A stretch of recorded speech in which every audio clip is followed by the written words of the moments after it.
পররাষ্ট্র মন্ত্রণালয় এখানে জড়িত। আমার চুয়াডাঙ্গা এরিয়া সীমান্তবর্তী এরিয়া, সেখান থেকে ফেন্সিডিল আসে মাননীয় স্বরাষ্ট্রমন্ত্রীর এলাকা দিয়ে, যেটা হচ্ছে ইয়াবা এবং ক্যাপটেপেন্ডাডল ট্যাবলেট আসে স্পিকার।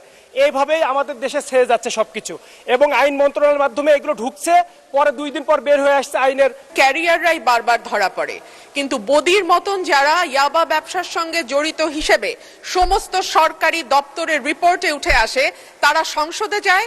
তারা যেতে না পারলে তাদের পরিবারের সদস্যরা সংসদে যায়।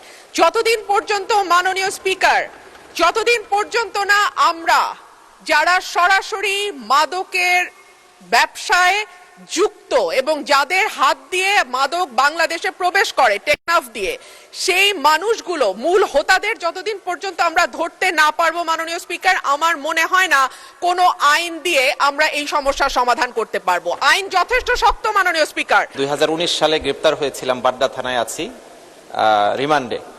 একজন মাদক ডিলার সে আসছে, উপস্থিত হয়েছে, বলছে যে এরকম ঈদের আগে আমারে গ্রেপ্তার করে রাখছে, এটা কি হয়?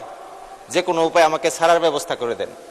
এবং ঘটনাক্রমে দেখা গেছে যে তাকে ওখান থেকে ঈদের আগেই ছেড়ে দিয়েছে। ধরা হচ্ছে, বের হয়ে যাচ্ছে, অথবা তার ডান হাত বাম হাত আছে, তাদের মাধ্যমে মাদক চলছেই। এই ব্যবস্থা যদি চলতে থাকে তাহলে আমাদের সমাজে মাদকের যে ভয়াবহ সবল, এখান থেকে আমরা বাঁচতে পারবো না। একটা কথা আছে যে সর্ষের মধ্যে ভূত থাকলে ভূত তাড়াবে কে। আসলে আমরা দেখি যে অনেক ক্ষেত্রে আইন শৃঙ্খলা রক্ষাকারী বাহিনী এই সাপ্লাই চেইনের সাথে জড়িত।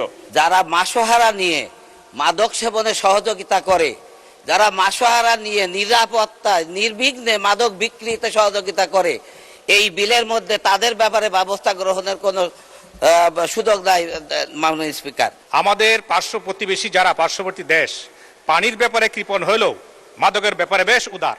শুধুমাত্র আইনের সংশোধনী এনে, আইনের কঠোরতা এনে এই সমাজে মাদকের মতো একটি মরণঘাতী নেশাকে নির্মূল করা সম্ভব নয়।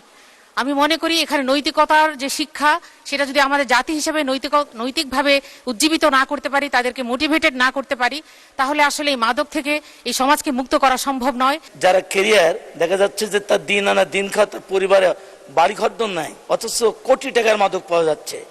তাকে যদি ছেলে নিয়ে যদি উদ্ধার করা যায় যে কে কার এত টাকা দিয়ে মাদক আনা হয়েছে।